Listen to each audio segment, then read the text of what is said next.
Welcome. If you want to set up face unlock on your OPPO Reno 4 Lite, at the first you have to go for settings. Then you have to move to the fingerprint, face and a password.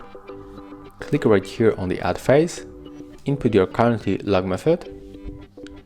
And here we got the description of this function. So we have to keep our face between 20 and 50 centimeters from the device. So let's start. Click right here, and right now the device is going to scan our face, and as you can see the setup is finished, so we can try to unlock the device by using our face. And as you can see right now we are able to unlock the device. Thank you guys for watching. Leave thumbs ups, comments and subscribe to our channel.